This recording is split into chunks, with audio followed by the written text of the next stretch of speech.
400여 년 전에 신앙의 자유를 찾아서 102명의 사람들이 메이플라워를 타고 대서양을 건넜죠. 2달 이상 항해를 했습니다. 그것은 목숨을 담보로 건 길고 긴 모험이었습니다. 바람과 파도와 싸워야 했고 굶주림과 절망감이 그들을 엄습해 왔습니다. 양식이 다 떨어지기 시작을 했죠. 식량 비축을 위해서 금식을 선포했습니다.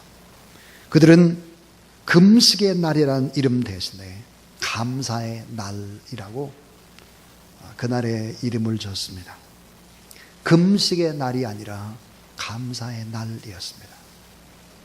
추운 땅 플리머스에 내린 102명의 청교도들 중에 절반가량은 그의 겨울 배고픔과 질병으로 죽고 말았습니다. 그러나 절망하지 않고 봄이 오자 인디언의 배려로 씨앗을 심고 농사를 시작해서 드디어 가을에 눈물과 감격과 환희가 넘치는 감사주일 예배를 드리게 된 것입니다.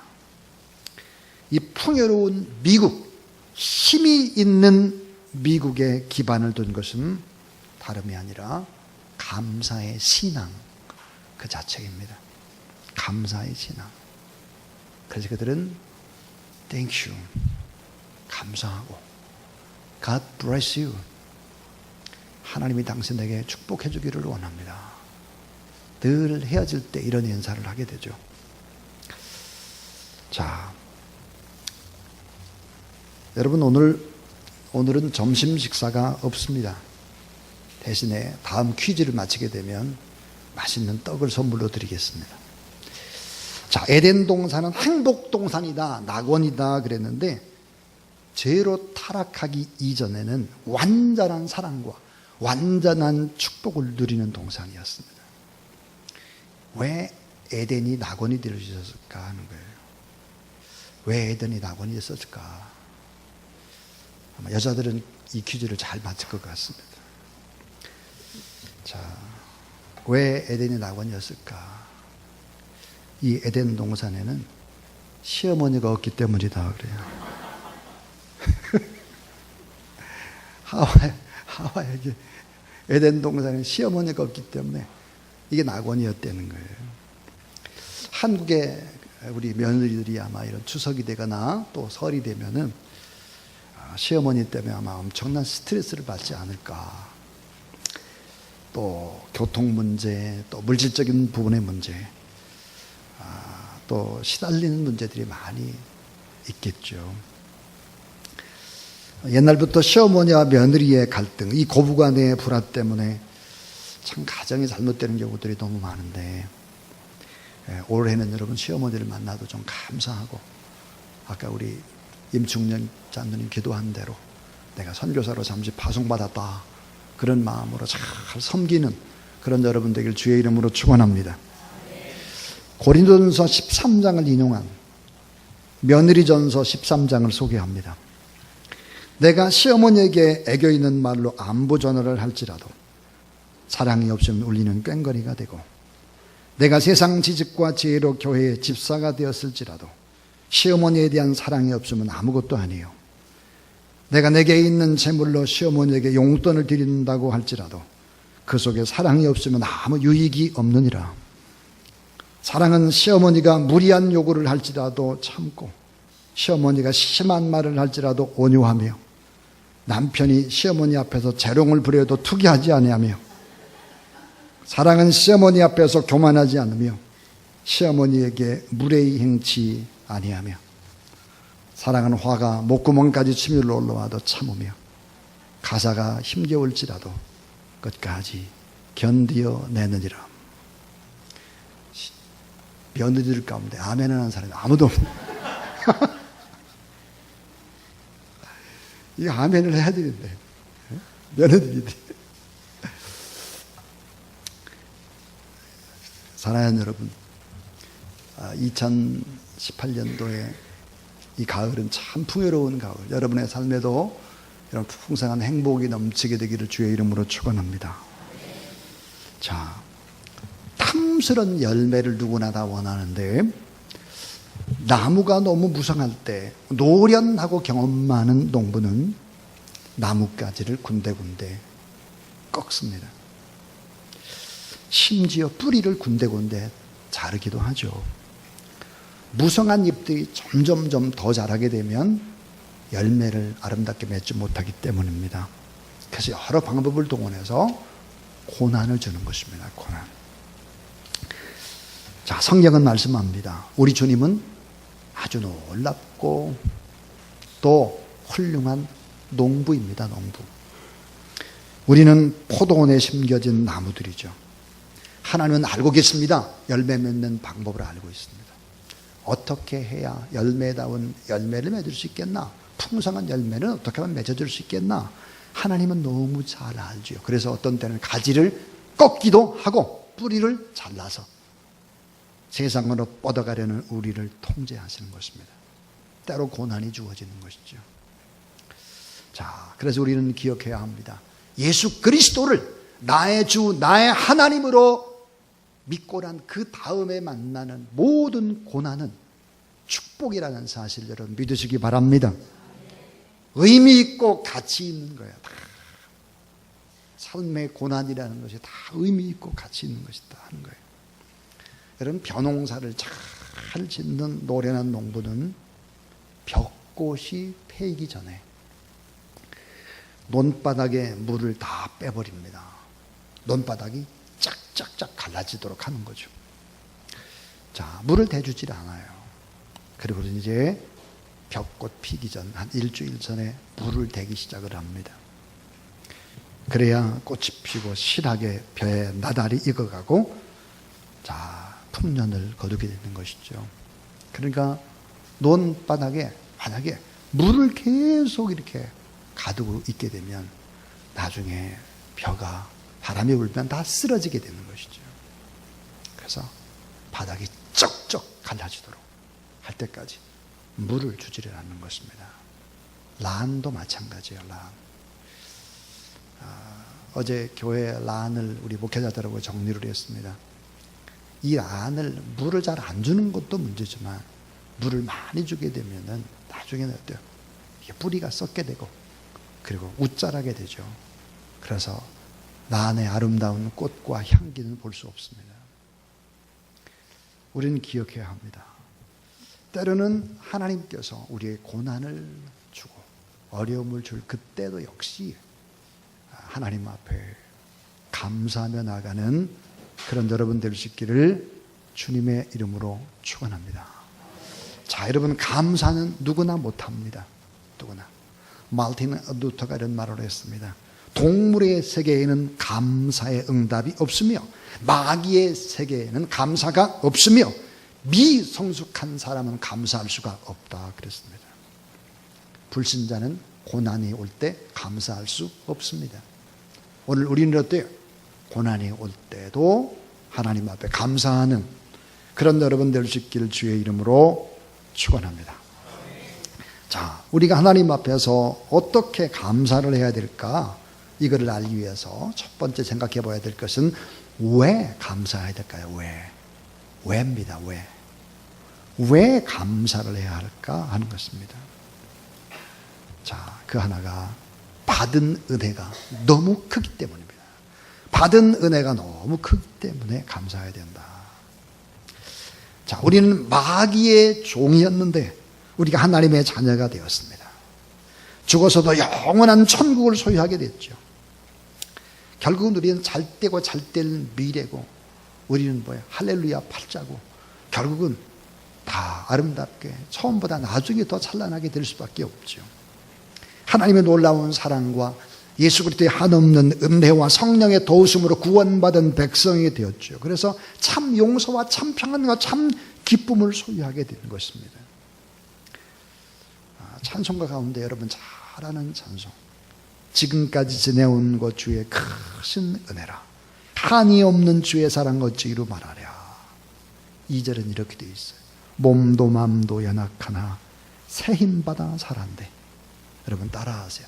물 붓듯이 부으시는 주의 은혜에 족하다. 받은 은혜가 너무 큰 거예요. 받은 은혜가 너무 크기 때문에 하나님 앞에 감사해야 된다는 감사. 자, 왜 감사해야 될까? 또 하나는 감사는 복을 채우는 그릇이기 때문입니다. 이 감사가 뭘까? 그릇이에요. 이 감사라는 그릇이 준비가 돼야 그 안에 복이 채워지게 되는 것입니다. 다시 말하면 감사를 안 하면 복이 그 그릇에 채워질 수가 없어요. 그릇이 없으니까. 감사를 조금 하면 어때요? 조금밖에 채워지질 않아요. 그래서 어때요? 감사는 복을 채우는 그릇이다. 주님 말씀하시죠. 너희는 감사하는 자가 되라. 이렇게 명령을 했습니다. 왜 감사하라고 했을까? 우리에게 더 주시고 넘치도록 채우시고 더 크게 해주시려고, 채워주시려고 그 그릇을 만든 거예요. 그릇. 감사는 우리가 하나님께 더 사랑받고 더 은혜받고 더 큰 축복을 받는 비결임을 얘기하고 있습니다. 결국은 감사의 그릇을 준비한 자에게 하나님이 복을 주시는 것이죠. 그래서 여러분, 감사의 그릇을 준비하는 그런 여러분 되길 주의 이름으로 축원합니다. 감사는 그래서 하나님의 명령입니다. 명령. 이 명령 어기면 복 받지 못하는 거예요. 감사는 하나님의 명령, 감사는 하나님의 뜻입니다. 하나님의 뜻을 어기면 어떻게 되겠어요? 방향이 잘못되는 거예요. 방향이. 여러분, 방향이 잘못됐는데 열심히 살아보세요. 목포행 기차를 탔는데 자기는 자꾸 부산항이라고 우기는 거예요. 아무리 열심히 기도해도 안 되는 거죠. 그거는 무슨 말이에요? 방향이 잘못되면 안 되는 거예요. 그 방향이 뭐예요? 감사는 하나님의 명령이고 하나님의 뜻이에요. 명령과 뜻은 방향을 결정하는 거죠. 심지어 감사는 하나님의 간곡한 부탁입니다. 하나님은 감사하라고 우리를 자꾸 옆에서 사정합니다. 명령하다가 간곡히 부탁도 하고 뜻이라고 얘기도 하고 그러죠. 감사는 구원받은 백성이 드리는 예배의 핵심의 요소고 은혜 받은 자가 보답하는 행위고 응답받는 기도 속에 분명히 들어가야 되고 찬양하는 사람들의 찬양 속에 결국은 감사가 들어가게 되어 있는 거죠. 그래서 아무것도 염려하지 말고 모든 일에 기도와 간구로 너희 구할 것을, 그 다음 뭐죠? 감사함으로. 따라하자. 감사함으로 하나님께 아뢰라. 결국은 감사는 복의 통로가 되고 이 감사는 복을 더 많이 채우는 그릇이 되고 감사는 더 큰 감사를 낳는 축복이 되고 감사는 삶을 회복시키는 능력이 되고 이 축복을 지속시키는 힘이 뭐야? 감사다. 이게 감사. 왜 우리가 감사해야 되나?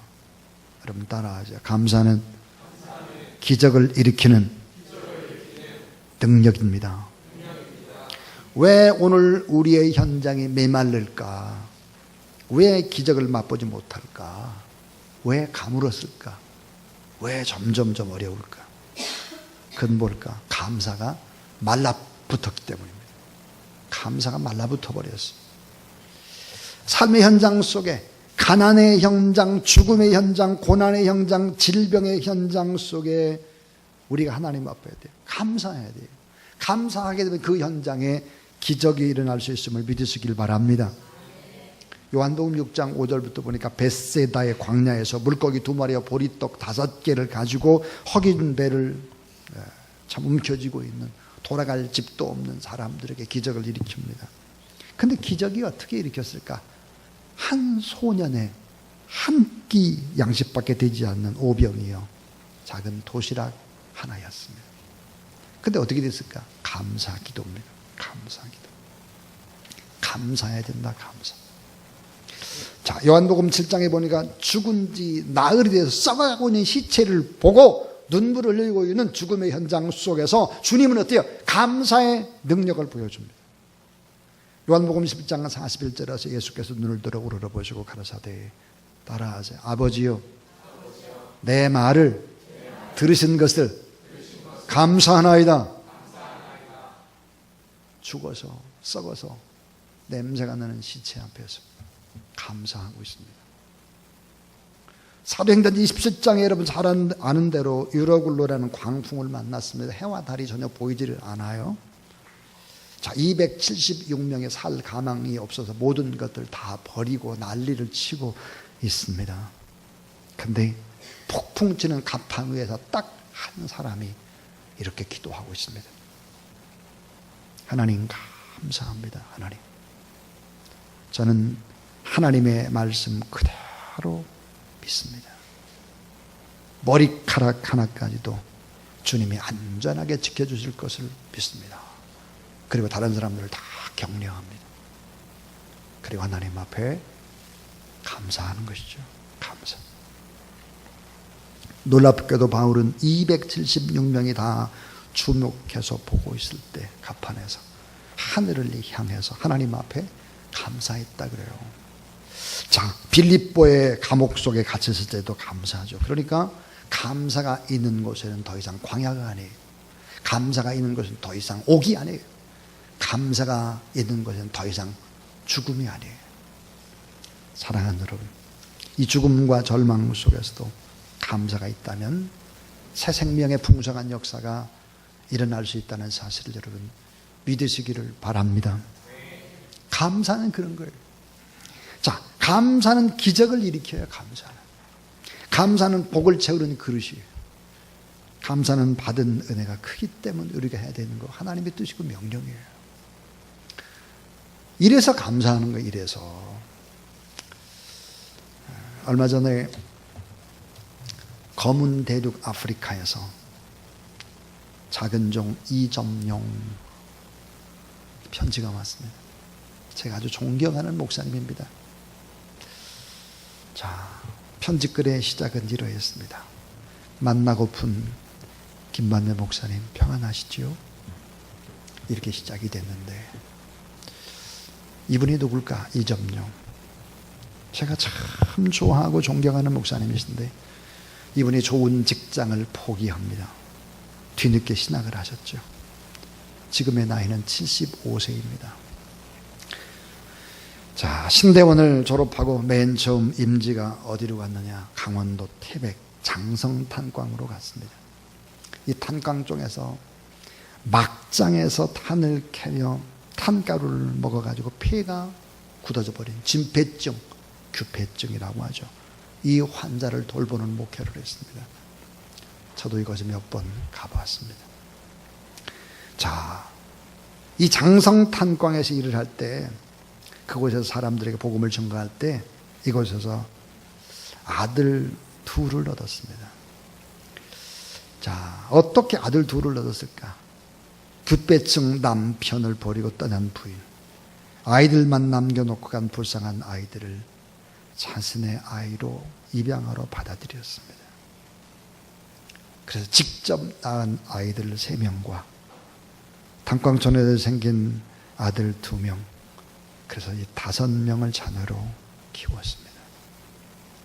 그렇게 탄광촌에서 5년을 사역을 하시다가 전주에 내려가셨죠. 그래서 송천동에 송천제일교회라는 교회를 개척하셨습니다. 교회가 막 가건물이 지어지고 그렇게 할 때 제가 빈민촌에 있을 때입니다. 신학생인 저에게 한 달에 3만 원씩 장학금을 보내주셨습니다.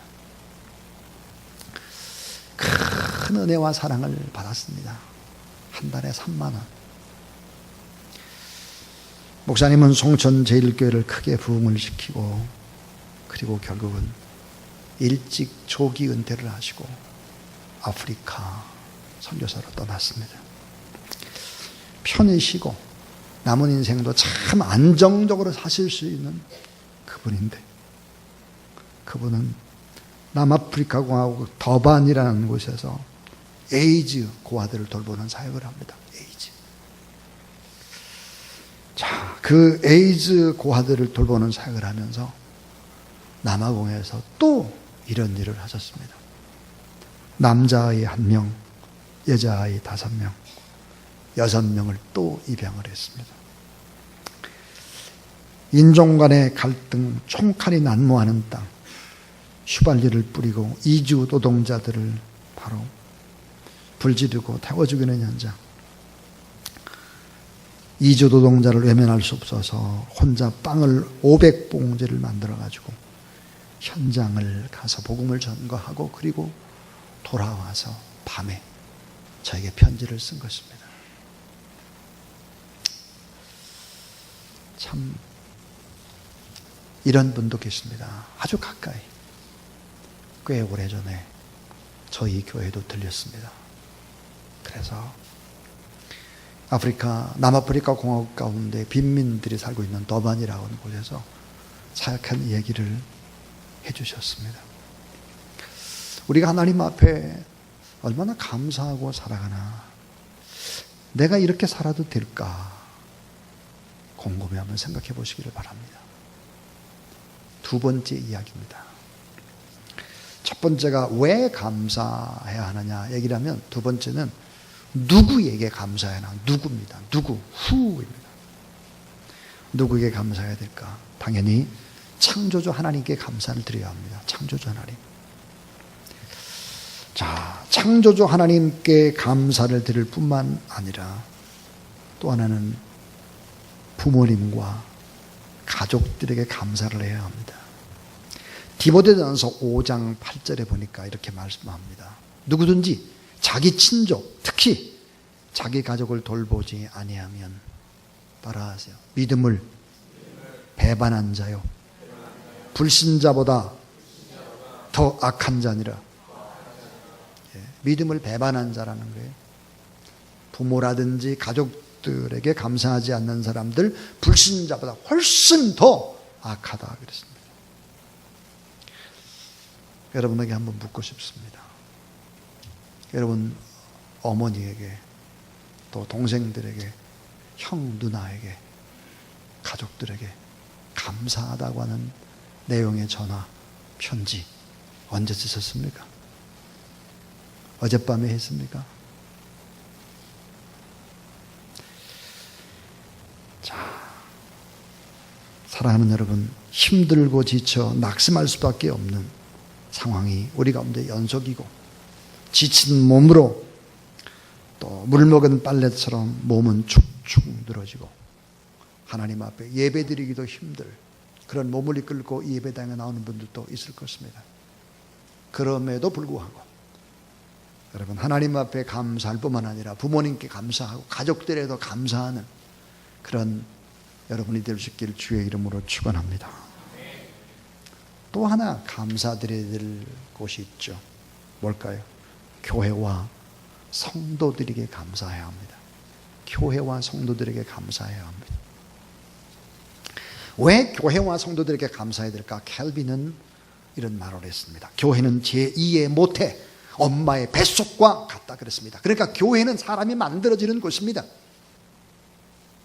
엄마의 뱃속과 같은 곳이 교회다. 여러분이 만들어지고 새롭게 되는 것이 교회라고 하면 이 교회에 얼마나 감사해야 합니까? 또 중보 기도하고 있는 우리 성도들에게 얼마나 감사해야 되겠습니까? 저는 저희 아들 목사에게, 며느리에게 늘 가르칩니다. 너희들의 진정한 고향은 하나님의 나라지만 너희를 위해서 기도하고 있는 주사랑교회가 너희들의 영적인 고향이다. 늘 잊지 말아야 된다. 기도 속에서, 성도들의 기도, 또 목회자들의 기도 속에서 우리가 크고 자라가고 있거든요. 자, 따라하세요. 모든 선한 것에 감사하지 않는 것은 죄이다. 예. 모든 선한 것에 감사하지 않는 것은 죄다. 이렇게 켈빈이 말을 했습니다. 좋은 교회, 믿음의 이웃을 허락하신 주님께 감사해야 되겠죠. 감사. 이 성도들에게, 우리 목회자들에게 이런 감사가 있어야 할 것입니다. 마지막 세 번째 이야기입니다. 어떻게입니다. 어떻게 감사할까? 어떻게? 오늘 골로새 3장 16절에 그렇습니다. 그리스도의 말씀이 너희 속에 풍성히 거하여 모든 지혜로 피차 가르치며 권면하고 시와 찬미와 신령한 노래를 부르며. 마음의 감사함으로. 따라하세요. 마음의 감사함으로. 자, 마음의 감사함으로 하나님을 찬양하라 그랬어요.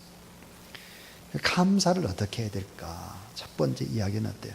마음으로입니다. 마음으로. 그 마음으로. 근데 어떤 마음일까? 헌심입니다. 헌심. 헌심으로 감사하라. 우리 육체의 집 핵심은 마음이거든요. 육체의 성소, 성전의 지성소, 마음입니다. 마음은 인간의 중심이기 때문에 감사해야 되겠죠. 마음으로 드리지 않는 예배, 마음으로 드리지 않는 헌물, 다 형식적인 것이죠. 헌심으로 우리의 마음을 다해서 감사해야 된다. 또 하나는 따라하세요. 헌신으로. 아까가 헌심이라면, 마음심자라면, 이번에는 헌신으로 감사해야 된다. 우리의 몸은 우리의 것이 아니므로 주님께서 먼저 우리를 축복하셨기 때문에 내 몸을 들여서 감사를 표현하라 하는 거예요. 너의 몸은 너의 것이 아니라, 따라해 주세요. 값으로 산 것이 되었으니 그런즉 너의 몸으로 하나님께 영광을 돌리라. 예, 말로 표현하고 몸으로서 하나님 앞에 헌신하는 거예요. 몸으로서. 또 하나는 헌물입니다. 헌물로 감사하라. 참된 감사는 물질을 통해서 온전히 표현되어야 합니다. 왜냐하면 물질과 마음을 경리시키기란 근본적으로 불가능하기 때문이죠. 내 보물이 있는 곳에 내 마음도 있느니라 그랬습니다. 여러분, 오늘 하나님 앞에 예배드리면서 한번 다짐을 해보십시오. 다짐을. 내일이 추석 명절인데, 창조주 하나님 앞에 감사해서 우리가 예배를 드려야 됩니다. 예배 순서지가 나가면 뒤에 다 있습니다. 다 가지고 가십시오. 그래서 창조주 하나님 앞에 감사 예배를 드리십시오. 여러분, 2명 혹은 혼자라도 하나님 앞에, 창조주 하나님 앞에 감사 예배를 드려보십시오. 교회와 이웃 간에 감사하면서 또 감사의 회복이 이루어진다면 놀라운 축복이 될 것이다. 사랑하는 여러분, 하나님 앞에 참 감사하는, 그래서 우리 주변 모두 다 바라보면서 너무너무 행복해지는 모습들을 바라보는 그런 축복된 여러분의 삶이 될 수 있기를 주님의 이름으로 축원합니다.